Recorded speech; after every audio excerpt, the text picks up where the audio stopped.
ಓಂ ಶಾಂತಿ. ಇಂದಿನ ಪರಮಾತ್ಮನ ಮಹಾವಾಕ್ಯ ಮುರುಳಿ ದಿನಾಂಕ 18/9/2025. ಬಾಪ್ತಾದ ಮಧುಬನ. ಮಧುರ ಮಕ್ಕಳೇ, ಯಾವಾಗ ನೀವು ಹೂವಾಗುತ್ತೀರೋ ಆಗ ಈ ಭಾರತ ದೇಶ ಮುಳ್ಳಿನ ಕಾಡಿನಿಂದ ಸಂಪೂರ್ಣ ಹೂದೋಟ ಆಗುತ್ತದೆ. ಪರಮಾತ್ಮ ತಂದೆ ನಿಮ್ಮನ್ನು ಹೂಗಳನ್ನಾಗಿ ಮಾಡುತ್ತಾರೆ. ಇಂದಿನ ಪ್ರಶ್ನೆಯಾಗಿದೆ, ಮಂದಿರಕ್ಕೆ ಯೋಗ್ಯರಾಗಲು ಯಾವ ಮಾತಿನ ಮೇಲೆ ವಿಶೇಷವಾಗಿ ಗಮನವನ್ನು ಕೊಡಬೇಕು?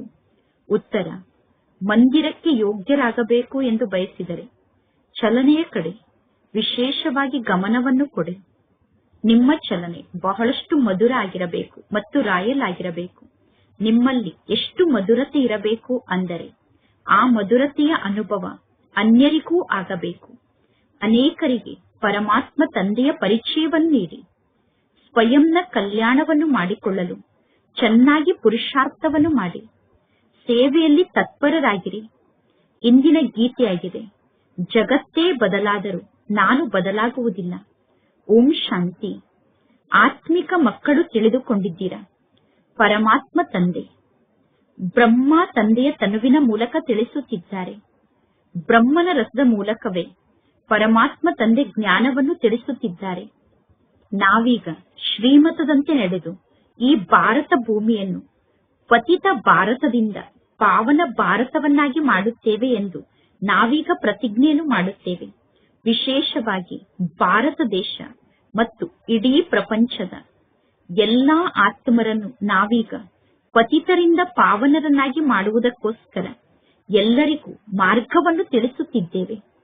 ಇಷ್ಟು ವಿಚಾರವನ್ನು ಪ್ರತಿಯೊಬ್ಬರು ನಿಮ್ಮ ಬುದ್ಧಿಯಲ್ಲಿ ಇಟ್ಟುಕೊಳ್ಳಬೇಕು. ಪರಮಾತ್ಮ ತಂದೆ ತಿಳಿಸುತ್ತಾರೆ, ನಾಟಕದ ಅನುಸಾರ ಯಾವಾಗ ನೀವು ಹೂ ಆಗುತ್ತೀರೋ, ಯಾವಾಗ ಆ ಸಮಯ ಬರುತ್ತದೆಯೋ ಆಗ ಸಂಪೂರ್ಣ ಜಗತ್ತೇ ಹೂದೋಟ ಆಗುತ್ತದೆ. ನಿರಾಕಾರ ಪರಮಾತ್ಮ ತಂದೆಗೆ ಹೂದೋಟದ ಮಾಲೀಕ ಮತ್ತು ಮಾಲಿ ಎಂದು ಕರೆಯಲಾಗುತ್ತದೆ. ಆತ್ಮರಾದ ನೀವು ಕೂಡ ಮಾಲಿಯಾಗಿದ್ದೀರಾ. ಶರೀರ ತೋಟವನ್ನು ನೋಡಿಕೊಳ್ಳುವ ಮಾಲಿಯಲ್ಲ, ಆತ್ಮ ಮಾಲೀಕ ಆಗಿದೆ. ಪರಮಾತ್ಮ ತಂದೆ ತಿಳಿಸುತ್ತಾರೆ. ಅಂದ ಮೇಲೆ ತಂದೆ ಅವಶ್ಯವಾಗಿ ಶರೀರದ ಮೂಲಕವೇ ಜ್ಞಾನವನ್ನು ತಿಳಿಸುತ್ತಾರೆ ತಾನೆ. ಈ ಬ್ರಹ್ಮನ ತನುವಿನಲ್ಲಿ ಇರುವಾಗಲೇ ಪರಮಾತ್ಮ ತಂದೆಗೆ ತೋಟವನ್ನು ನೋಡಿಕೊಳ್ಳುವ ಮಾಲಿ ಅಥವಾ ಮಾಲೀಕ ಎಂದು ಕರೆಯಲಾಗುತ್ತದೆ. ಪರಮಾತ್ಮ ತಂದೆ ಈ ವಿಶ್ವವನ್ನು ಹೂದೋಟವನ್ನಾಗಿ ಮಾಡುತ್ತಾರೆ. ಭಾರತ ದೇಶ ಹೂದೋಟ ಆಗಿತ್ತು. ಅಲ್ಲಿ ಈ ದೇವತೆಗಳು ನಿವಾಸವನ್ನು ಮಾಡುತ್ತಿದ್ದರು. ಸತ್ಯಯುಗದಲ್ಲಿ ಯಾವುದೇ ಪ್ರಕಾರದ ದುಃಖ ಇರಲಿಲ್ಲ. ಇಲ್ಲಿ ಈ ಮುಳ್ಳಿನ ಕಾಡಿನಲ್ಲಿ ಬಹಳಷ್ಟು ದುಃಖ ಇದೆ. ಈ ರಾವಣ ರಾಜ್ಯ ಮುಳ್ಳಿನ ಕಾಡಾಗಿದೆ. ಯಾರು ತಕ್ಷಣ ಹೂವಾಗುವುದಿಲ್ಲ. ದೇವತೆಗಳ ಸಮ್ಮುಖಕ್ಕೆ ಹೋಗಿ ನಾವು ಅನೇಕ ಜನ್ಮದ ಪಾಪಿಗಳಾಗಿದ್ದೇವೆ, ನಾವು ಅಜಮಿಳನ ಸಮಾನ ಪಾಪಿಯಾಗಿದ್ದೇವೆ ಎಂದು ಹೇಳಿಕೊಳ್ಳುತ್ತಾರೆ. ಪರಮಾತ್ಮ ತಂದೆ ನೀವು ಬಂದು ನಮ್ಮನ್ನು ಪುಣ್ಯಾತ್ಮರನ್ನಾಗಿ ಮಾಡಿ ಎಂದು ಪ್ರಾರ್ಥನೆಯನ್ನು ಮಾಡುತ್ತಾರೆ. ಅಂದ ಮೇಲೆ ನಾವೀಗ ಪಾಪಾತ್ಮರಾಗಿದ್ದೇವೆ. ಯಾವ ಸಮಯದಲ್ಲಿ ನಾವು ಪುಣ್ಯಾತ್ಮರಾಗುತ್ತೇವೆ ಅನ್ನುವುದನ್ನು ಕೂಡ ಪರಮಾತ್ಮ ತಂದೆ ತಿಳಿಸುತ್ತಾರೆ. ಈಗ ಈ ಜಗತ್ತಿನಲ್ಲಿ ಪುಣ್ಯಾತ್ಮರ ಚಿತ್ರ ಮಾತ್ರ ಇದೆ. ರಾಜಧಾನಿಯಲ್ಲಿ ಯಾರೆಲ್ಲ ಮುಖ್ಯವಾಗಿ ರಾಜ್ಯವನ್ನು ಆಳುತ್ತಾರೋ ಅಂತಹ ಮುಖ್ಯ ಆತ್ಮರ ಚಿತ್ರ ಇದೆ.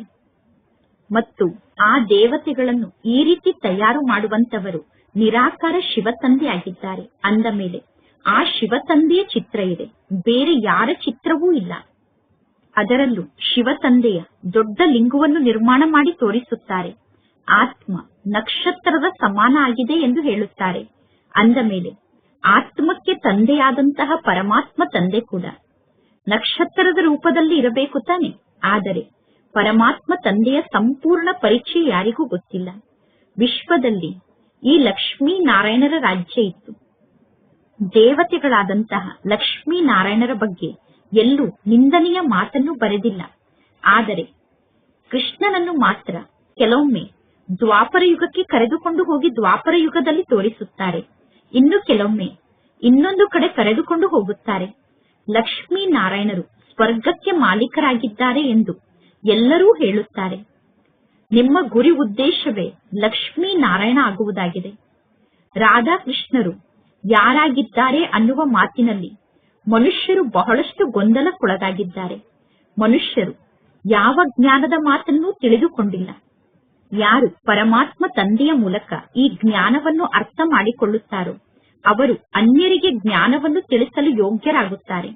ಇಲ್ಲದಿದ್ದರೆ ಜ್ಞಾನವನ್ನು ತಿಳಿಸಲು ಯೋಗ್ಯರಾಗಲು ಸಾಧ್ಯ ಇಲ್ಲ. ದೈವಿ ಗುಣವನ್ನು ಧಾರಣೆ ಮಾಡಿಕೊಳ್ಳಲು ಸಾಧ್ಯ ಇಲ್ಲ. ಬಲೆ ನೀವು ಅವರಿಗೆ ಎಷ್ಟಾದರೂ ಜ್ಞಾನವನ್ನು ತಿಳಿಸಿ, ಆದರೆ ನಾಟಕದ ಅನುಸಾರ ಈ ರೀತಿ ಆಗಲೇಬೇಕು.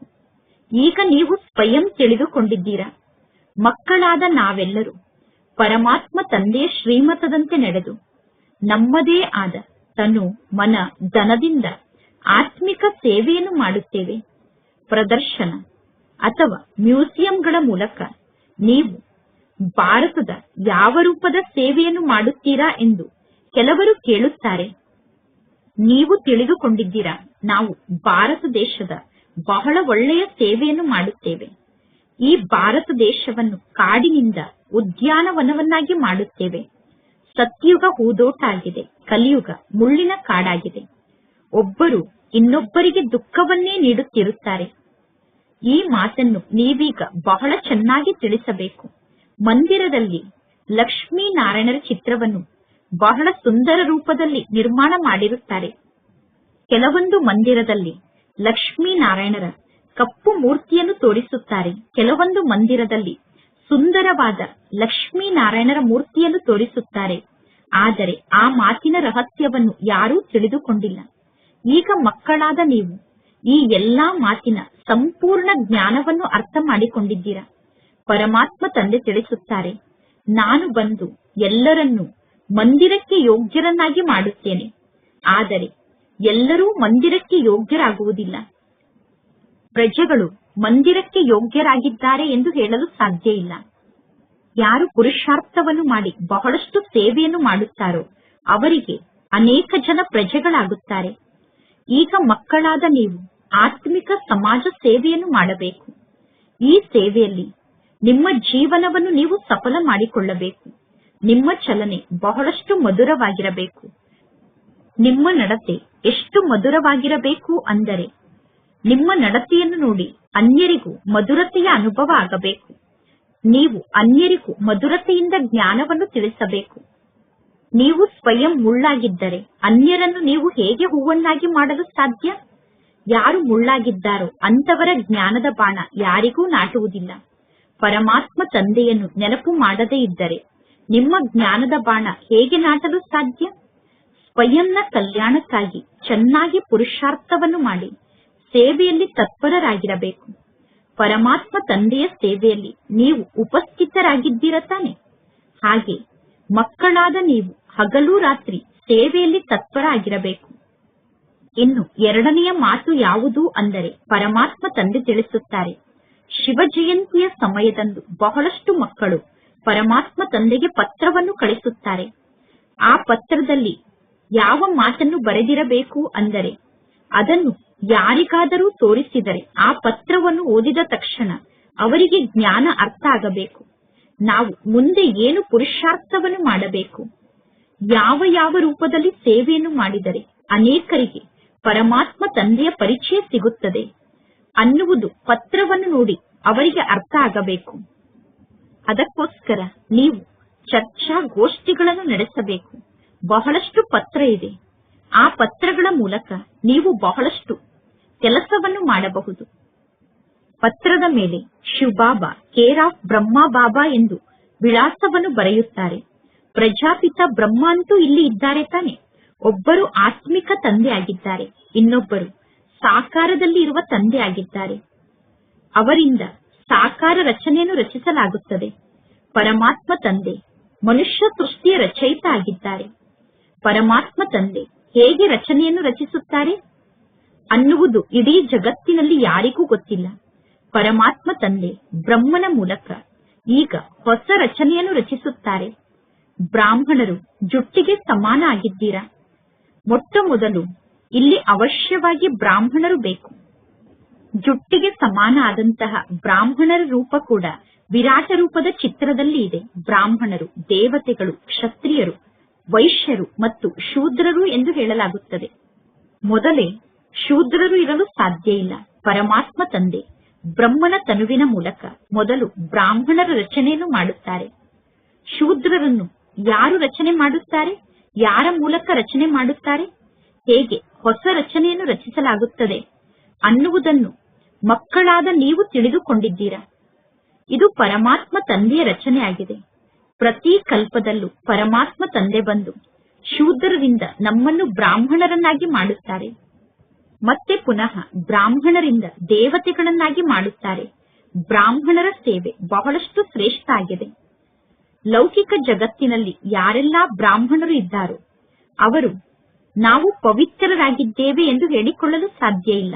ಏಕೆಂದರೆ ಆ ಬ್ರಾಹ್ಮಣರು ಪವಿತ್ರರಾಗಿ ಇರುವುದಿಲ್ಲ. ಅಂದ ಮೇಲೆ ಅವರು ಅನ್ಯರನ್ನು ಹೇಗೆ ಪವಿತ್ರರನ್ನಾಗಿ ಮಾಡಲು ಸಾಧ್ಯ? ಯಾವುದೇ ಸನ್ಯಾಸಿಗಳಿಗೆ ಎಂದು ಶ್ರೀರಕ್ಷೆಯನ್ನು ಕಟ್ಟುವುದಿಲ್ಲ. ಏಕೆಂದರೆ ಸನ್ಯಾಸಿಗಳು ನಾವಂತೂ ಪವಿತ್ರರಾಗಿ ಇದ್ದೇವೆ ಎಂದು ತಿಳಿದುಕೊಳ್ಳುತ್ತಾರೆ. ನೀವು ನಿಮ್ಮ ಮುಖವನ್ನು ನೋಡಿಕೊಳ್ಳಿ ಎಂದು ಸನ್ಯಾಸಿಗಳು ಹೇಳುತ್ತಾರೆ.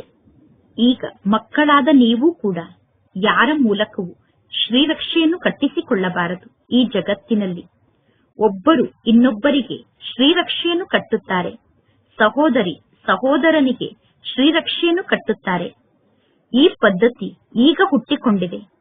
ನೀವೀಗ ಶೂದ್ರರಿಂದ ಬ್ರಾಹ್ಮಣರಾಗಲು ಪುರುಷಾರ್ಥವನ್ನು ಮಾಡುತ್ತೀರಾ. ಸ್ತ್ರೀ ಪುರುಷರು ಪವಿತ್ರರಾಗಿ ಇರುತ್ತೇವೆ ಎಂದು ಪ್ರತಿಜ್ಞೆಯನ್ನು ಮಾಡುತ್ತಾರೆ. ಈಗ ನಾವು ಹೇಗೆ ಪರಮಾತ್ಮ ತಂದೆಯ ಶ್ರೀಮತದಂತೆ ನಡೆದು ಪವಿತ್ರರಾಗುತ್ತೇವೆ ಅನ್ನುವುದನ್ನು ಇಬ್ಬರೂ ತಿಳಿಸಬೇಕು. ಅಂತ್ಯದವರೆಗೂ ಈ ಕಾಮ ವಿಕಾರದ ಮೇಲೆ ವಿಜಯವನ್ನು ಪಡೆದುಕೊಂಡು ಪವಿತ್ರ ಜಗತ್ತಿಗೆ ನೀವು ಮಾಲೀಕರಾಗುತ್ತೀರಾ. ಸತ್ಯುಗಕ್ಕೆ ಪವಿತ್ರ ಜಗತ್ತು ಎಂದು ಕರೆಯಲಾಗುತ್ತದೆ. ನೀವೆಲ್ಲರೂ ಪವಿತ್ರರಾಗಿದ್ದೀರಾ. ವಿಕಾರಕ್ಕೆ ಯಾರು ವಶಾಗಿ ಕೆಳಗಡೆ ಬೀಳುತ್ತಾರೋ ಅಂತವರಿಗೆ ನೀವು ಶ್ರೀರಕ್ಷೆಯನ್ನು ಕಟ್ಟಿ ಪ್ರತಿಜ್ಞೆಯನ್ನು ಮಾಡಿಸಿಕೊಳ್ಳಿ. ಯಾರು ಪವಿತ್ರರಾಗುತ್ತೇವೆ ಎಂದು ಪ್ರತಿಜ್ಞೆಯನ್ನು ಮಾಡಿ ಪುನಃ ಪತಿತರಾಗುತ್ತಾರೋ ಅವರಿಗೆ ನೀವು ಹೇಳಬೇಕು, ನೀವು ಶ್ರೀರಕ್ಷೆಯನ್ನು ಕಟ್ಟಿಸಿಕೊಳ್ಳಲು ಬಂದಿದ್ದೀರಿ. ಪುನಃ ಏನಾಯಿತು? ಮಾಯೆಗೆ ವಶಾಗಿ ಸೋತಿದ್ದಾರೆ ಎಂದು ಅವರನ್ನು ನೋಡಿ ಹೇಳಲಾಗುತ್ತದೆ. ಇದು ಯುದ್ಧದ ಮೈದಾನ ಆಗಿದೆ. ವಿಕಾರ ಬಹಳ ದೊಡ್ಡ ಶತ್ರು ಆಗಿದೆ. ಅಂದ ಮೇಲೆ ವಿಕಾರದ ಮೇಲೆ ವಿಜಯವನ್ನು ಪಡೆದುಕೊಂಡು ನೀವು ಜಗಜ್ಜೀತರಾಗಬೇಕು. ಅಂದರೆ ರಾಜಾರಾಣಿ ಆಗಬೇಕು. ಪ್ರಜೆಗಳಿಗೆ ಜಗಜ್ಜೀತರು ಎಂದು ಕರೆಯುವುದಿಲ್ಲ. ರಾಜಾರಾಣಿ ಆಗುವಂತವರು ಪರಿಶ್ರಮವನ್ನಂತೂ ಪಟ್ಟಿದ್ದಾರೆ ತಾನೆ. ಈಗ ನಾವು ಲಕ್ಷ್ಮಿ ಆಗುತ್ತೇವೆ ಅಥವಾ ನಾರಾಯಣ ಆಗುತ್ತೇವೆ ಎಂದು ಹೇಳುತ್ತಾರೆ. ಆದರೆ ಅವರು ಪುನಃ ರಾಮ ಅಥವಾ ಸೀತೆ ಆಗುತ್ತಾರೆ. ಲಕ್ಷ್ಮೀ ನಾರಾಯಣರ ನಂತರ ಅವರ ಸಿಂಹಾಸನವನ್ನು ಅವರ ಮಕ್ಕಳೇ ಅಲಂಕರಿಸುತ್ತಾರೆ. ಅಂದರೆ ಲಕ್ಷ್ಮೀ ನಾರಾಯಣರ ಮಕ್ಕಳೇ ಲಕ್ಷ್ಮೀ ನಾರಾಯಣರ ಸಿಂಹಾಸನದ ಮೇಲೆ ಕುಳಿತುಕೊಳ್ಳುತ್ತಾರೆ. ಆ ಲಕ್ಷ್ಮೀ ನಾರಾಯಣರು ಪುನಃ ಮುಂದಿನ ಜನ್ಮದಲ್ಲಿ ಕೆಳಗಡೆ ಬರುತ್ತಾರೆ. ಅವರು ಭಿನ್ನ ನಾಮರೂಪದಲ್ಲಿ ಸಿಂಹಾಸನವನ್ನು ಪ್ರಾಪ್ತಿ ಮಾಡಿಕೊಳ್ಳುತ್ತಾರೆ. ಆದ್ದರಿಂದ ಮೊದಲನೇ ನಂಬರ್ನಿಂದ ಲೆಕ್ಕವನ್ನು ಮಾಡಲಾಗುತ್ತದೆ. ಪುನರ್ಜನ್ಮವನ್ನಂತೂ ದೇವತೆಗಳು ಕೂಡ ಪಡೆದುಕೊಳ್ಳುತ್ತಾರೆ ತಾನೆ. ಲಕ್ಷ್ಮೀ ನಾರಾಯಣರ ಮಗ ಸಿಂಹಾಸನದ ಮೇಲೆ ಕುಳಿತಾಗ ಲಕ್ಷ್ಮೀ ನಾರಾಯಣರ ಮಗ ಸೆಕೆಂಡ್ ನಂಬರ್ನಲ್ಲಿ ಇರುತ್ತಾರೆ. ಕೆಳಗೆ ಇರುವಂತವರು ಮೇಲೆ ಹೋಗುತ್ತಾರೆ, ಮೇಲೆ ಇರುವಂತವರು ಕೆಳಗಡೆ ಬರುತ್ತಾರೆ. ಈಗ ಮಕ್ಕಳಾದ ನೀವು ಶ್ರೇಷ್ಠರಾಗುವುದಕ್ಕೋಸ್ಕರ ಸೇವೆಯಲ್ಲಿ ತೊಡಗಿದ್ದೀರಾ. ಪವಿತ್ರರಾಗುವುದು ಬಹಳ ಒಳ್ಳೆಯದು. ಈಗ ನೀವು ಪವಿತ್ರರಾಗುವಂತಹ ಅವಶ್ಯಕತೆ ಬಹಳಷ್ಟು ಇದೆ. ಪರಮಾತ್ಮ ತಂದೆ ತಿಳಿಸುತ್ತಾರೆ, ನಾನೀಗ ಈ ಜಗತ್ತನ್ನು ಪವಿತ್ರ ಜಗತ್ತನ್ನಾಗಿ ಮಾಡುತ್ತೇನೆ. ಕೆಲವರು ಬಹಳ ಚೆನ್ನಾಗಿ ಪುರುಷಾರ್ಥವನ್ನು ಮಾಡುತ್ತಾರೆ. ಇಡೀ ಜಗತ್ತೇ ಪವಿತ್ರ ಜಗತ್ತಾಗುತ್ತದೆ.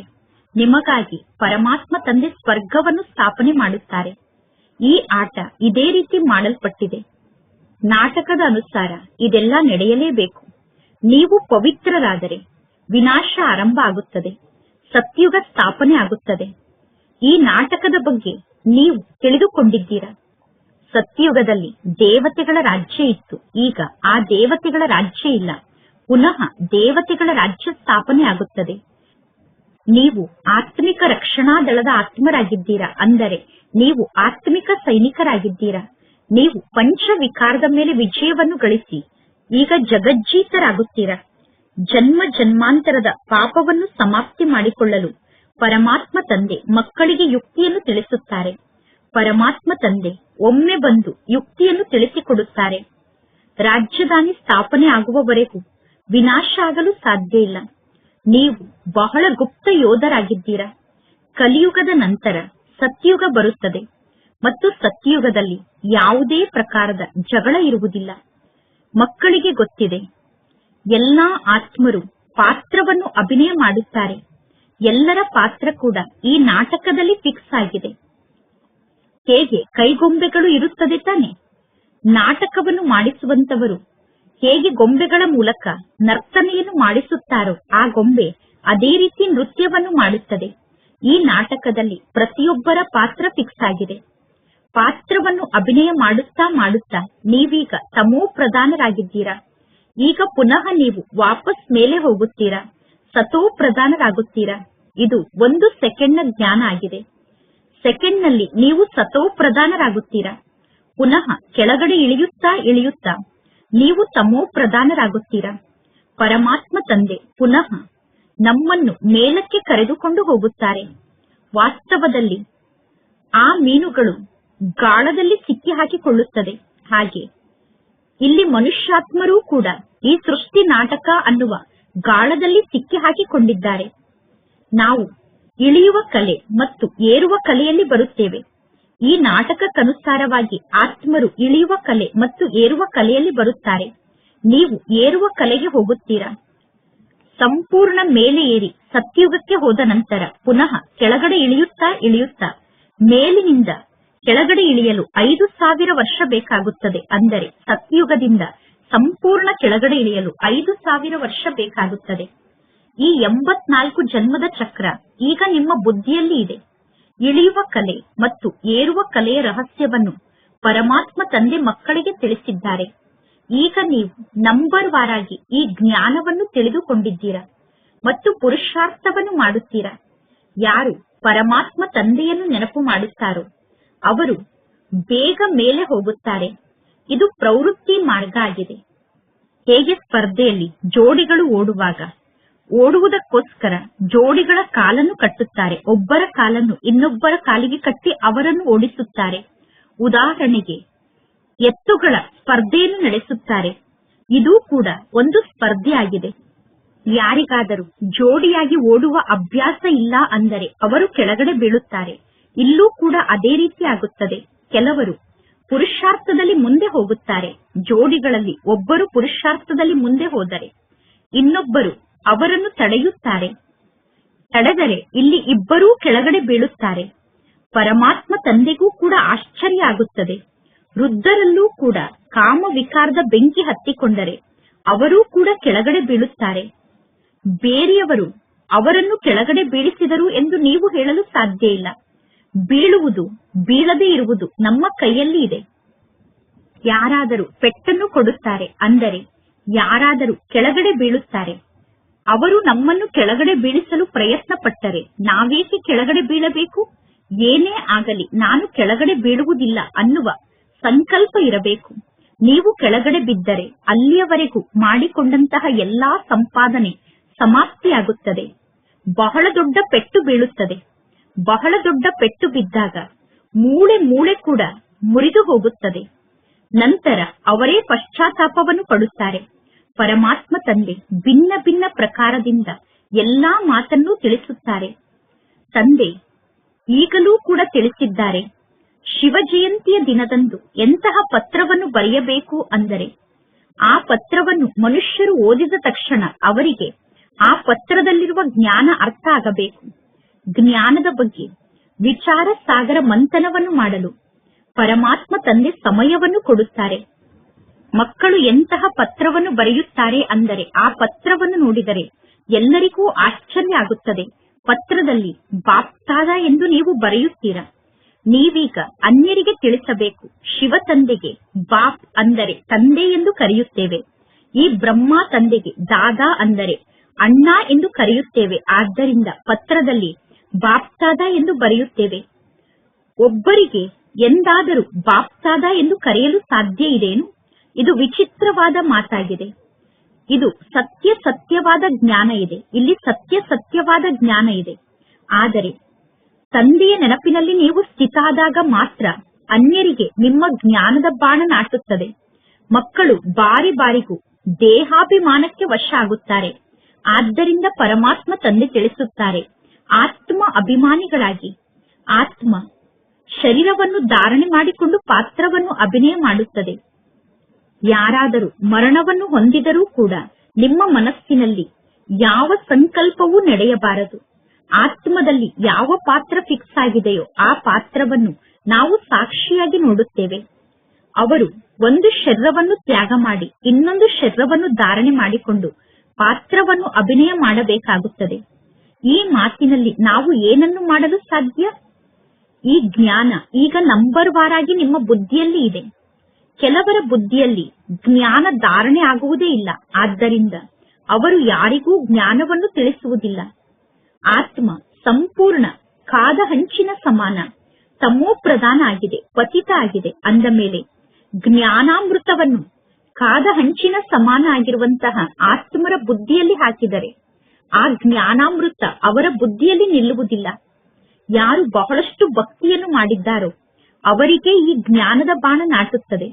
ತಕ್ಷಣ ಅವರ ಬುದ್ಧಿಯಲ್ಲಿ ಜ್ಞಾನ ಧಾರಣೆ ಆಗುತ್ತದೆ. ಈ ಲೆಕ್ಕ ಬಹಳಷ್ಟು ಆಶ್ಚರ್ಯ ಪಡುವಂತಹ ಲೆಕ್ಕ ಆಗಿದೆ. ನಂಬರ್ 1 ಪಾವನ ಆತ್ಮರೇ ನಂತರ ಪತಿತರಾಗುತ್ತಾರೆ. ಇದು ಕೂಡ ಎಷ್ಟೊಂದು ತಿಳಿದುಕೊಳ್ಳುವಂತಹ ಜ್ಞಾನದ ಮಾತಾಗಿದೆ. ಯಾರ ಅದೃಷ್ಟದಲ್ಲಿ ಇಲ್ಲವೋ ಅವರು ಈ ಶಿಕ್ಷಣವನ್ನು ಕಲಿಯುವುದನ್ನು ಬಿಟ್ಟು ಬಿಡುತ್ತಾರೆ. ಒಂದು ವೇಳೆ ಬಾಲ್ಯದಲ್ಲೇ ಈ ಜ್ಞಾನ ಮಾರ್ಗಕ್ಕೆ ಬಂದರೆ ಜ್ಞಾನ ಬುದ್ಧಿಯಲ್ಲಿ ಧಾರಣೆ ಆಗುತ್ತಾ ಹೋಗುತ್ತದೆ. ಅಂತವರನ್ನು ನೋಡಿ ಇವರು ಬಹಳಷ್ಟು ಭಕ್ತಿಯನ್ನು ಮಾಡಿದ್ದಾರೆ ಎಂದು ತಿಳಿದುಕೊಳ್ಳಲಾಗುತ್ತದೆ. ಇವರು ಬಹಳ ಬುದ್ಧಿವಂತರಾಗಿದ್ದಾರೆ ಎಂದು ಎಲ್ಲರೂ ತಿಳಿದುಕೊಳ್ಳುತ್ತಾರೆ. ಏಕೆಂದರೆ ದೊಡ್ಡವರಾದ ಮೇಲೆ ಕರ್ಮೇಂದ್ರಿಯ ದೊಡ್ಡದಾಗುವ ಕಾರಣ ತಿಳುವಳಿಕೆ ಜಾಸ್ತಿಯಾಗುತ್ತಾ ಹೋಗುತ್ತದೆ. ಲೌಕಿಕ ಮತ್ತು ಅಲೌಕಿಕ ಎರಡೂ ಕಡೆ ಗಮನವನ್ನು ಕೊಡುವುದರಿಂದ ಅವರಿಗೆ ಜ್ಞಾನದ ಪ್ರಭಾವ ಕಡಿಮೆ ಆಗುತ್ತಾ ಹೋಗುತ್ತದೆ. ನಂತರ ಅವರು ಜ್ಞಾನ ಮಾರ್ಗವನ್ನೇ ಬಿಟ್ಟು ಹೋಗಿಬಿಡುತ್ತಾರೆ. ಇದು ಈಶ್ವರೀಯ ಶಿಕ್ಷಣ ಆಗಿದೆ. ಈ ಈಶ್ವರೀಯ ಶಿಕ್ಷಣಕ್ಕೂ ಲೌಕಿಕ ಶಿಕ್ಷಣಕ್ಕೂ ಬಹಳ ಅಂತರ ಇದೆ. ಆದರೆ ತಂದೆಯ ಬಗ್ಗೆ ಅಷ್ಟೊಂದು ಅತಿಯಾಗಿ ಪ್ರೀತಿ ಇರಬೇಕು. ಒಳ್ಳೆಯದು, ಮಧುರಾತಿ ಮಧುರ, ಅಗಲಿ ಹೋಗಿ ಮರಳಿ ಸಿಕ್ಕಿರುವ ಮಕ್ಕಳ ಪ್ರತಿ ಮಾತ್ಪಿತಾ ಬಾಪ್ತಾದರವರ ನೆನಪು, ಪ್ರೀತಿ ಹಾಗೂ ಸುಪ್ರಭಾತ. ಆತ್ಮಿಕ ಮಕ್ಕಳಿಗೆ ಆತ್ಮಿಕ ತಂದೆಯ ನಮಸ್ತೆ. ಆತ್ಮಿಕ ತಂದೆಗೆ ಆತ್ಮಿಕ ಮಕ್ಕಳ ನೆನಪು, ಪ್ರೀತಿ ಹಾಗೂ ನಮಸ್ತೆ ನಮಸ್ತೆ ನಮಸ್ತೆ. ಧಾರಣೆಗೋಸ್ಕರ ಮುಖ್ಯ ಸಾರ. ಫಸ್ಟ್ ಪಾಯಿಂಟ್, ಆತ್ಮಿಕ ಸೈನಿಕರಾಗಿ ಪಂಚವಿಕಾರದ ಮೇಲೆ ವಿಜಯವನ್ನು ಪ್ರಾಪ್ತಿ ಮಾಡಿಕೊಳ್ಳಬೇಕು. ಅವಶ್ಯವಾಗಿ ಪವಿತ್ರರಾಗಬೇಕು. ಶ್ರೀಮತಕ್ಕನುಸಾರವಾಗಿ ಭಾರತವನ್ನು ಪಾವನ ಮಾಡುವಂತಹ ಸೇವೆಯನ್ನು ಮಾಡಬೇಕು. ಸೆಕೆಂಡ್ ಪಾಯಿಂಟ್, ಈ ಬೇಹದ್ದಿನ ನಾಟಕದಲ್ಲಿ ಪ್ರತಿಕ್ಷಣ ಆತ್ಮ ಅಭಿಮಾನಿಯಾಗಿ ಪಾತ್ರವನ್ನು ಅಭಿನಯ ಮಾಡಬೇಕು. ಎಂದೂ ದೇಹಾಭಿಮಾನಕ್ಕೆ ವಶ ಆಗಬಾರದು. ಸಾಕ್ಷಿಯಾಗಿ ಪ್ರತಿಯೊಬ್ಬ ಪಾತ್ರಧಾರಿಯ ಪಾತ್ರವನ್ನು ನೋಡಬೇಕು. ಇಂದಿನ ವರದಾನ ಆಗಿದೆ. ಸದಾ ಖುಷಿ ಮತ್ತು ಮೌಜ್ನ ಸ್ಥಿತಿಯಲ್ಲಿ ಇರುವಂತಹ ಕಂಬೈನ್ ಸ್ವರೂಪದ ಅನುಭವಿಗಳಾಗಿ ಬಾಪ್ತಾದರವರು ಮಕ್ಕಳಿಗೆ ಸದಾ ಹೇಳುತ್ತಾರೆ, ಮಕ್ಕಳೇ, ತಂದೆಯ ಕೈಯಲ್ಲಿ ನಿಮ್ಮ ಕೈಯನ್ನು ಕೊಟ್ಟು ತಂದೆಯ ಕೈಯನ್ನು ಹಿಡಿದುಕೊಂಡು ನಡೆಯುತ್ತಾ ಇರಿ. ಒಂಟಿಯಾಗಿ ನಡೆಯಬೇಡಿ. ಒಂಟಿಯಾಗಿ ನಡೆದಾಡುವುದರಿಂದ ಕೆಲವೊಮ್ಮೆ ಬೋರ್ ಆಗಿ ಬಿಡುತ್ತದೆ. ಕೆಲವೊಮ್ಮೆ ಅನ್ಯರ ದೃಷ್ಟಿ ನಿಮ್ಮ ಮೇಲೆ ಬೀಳುತ್ತದೆ. ಪರಮಾತ್ಮ ತಂದೆ ನನ್ನ ಜೊತೆಗೆ ಕಂಬೈಂಡ್ ಆಗಿದ್ದಾರೆ. ತಂದೆ ಕಂಬೈಂಡ್ ಆಗಿದ್ದೇನೆ ಎಂದು ಹೇಳುತ್ತಿದ್ದಾರೆ. ಅಂದ ಮೇಲೆ ಈ ಕಂಬೈಂಡ್ ಸ್ವರೂಪದ ಅನುಭವವನ್ನು ಮಾಡುತ್ತಿದ್ದರೆ ಎಂದು ಮಾಯೆಯ ದೃಷ್ಟಿ ನಿಮ್ಮ ಮೇಲೆ ಬೀಳುವುದಿಲ್ಲ. ಮತ್ತು ತಂದೆಯ ಜೊತೆಯ ಅನುಭವ ಆಗುವ ಕಾರಣ ನೀವು ಖುಷಿ ಅಥವಾ ನಶೆಯಲ್ಲೇ ಊಟವನ್ನು ಮಾಡುತ್ತಾ ಓಡಾಡುತ್ತಾ ಖುಷಿಯನ್ನು ಆಚರಣೆ ಮಾಡುತ್ತೀರಾ. ಆಗ ಮೋಸವನ್ನು ಮಾಡುವಂತಹ ಸಂಬಂಧಿಗಳ ಬಂಧನದಲ್ಲಿ ಸಿಲುಕಿ ಹಾಕಿಕೊಳ್ಳುವುದರಿಂದ ಪಾರಾಗುತ್ತೀರಾ ಮತ್ತು ದುಃಖವನ್ನು ನೀಡುವಂತಹ ಸಂಬಂಧಿಗಳ ಬಂಧನದಲ್ಲಿ ಸಿಕ್ಕಿ ಹಾಕಿಕೊಳ್ಳುವುದರಿಂದ ಪಾರಾಗಿ ಬಿಡುತ್ತೀರಾ. ಇಂದಿನ ಸ್ಲೋಗನ್ ಆಗಿದೆ, ಯೋಗ ಅನ್ನುವ ಕವಚವನ್ನು ಧರಿಸಿಕೊಂಡಿದ್ದರೆ ಮಾಯೆ ಅನ್ನುವ ಶತ್ರು ಯುದ್ಧವನ್ನು ಮಾಡುವುದಿಲ್ಲ. ಅವ್ಯಕ್ತ ಸೂಚನೆ. ಈಗ ಆಸಕ್ತಿಯ ಅಗ್ನಿಯನ್ನು ಪ್ರಜ್ವಲಿತಗೊಳಿಸಿಕೊಂಡು ಯೋಗವನ್ನು ಜ್ವಾಲಾ ಸ್ವರೂಪದ ಯೋಗವನ್ನಾಗಿ ಮಾಡಿಕೊಳ್ಳಿ.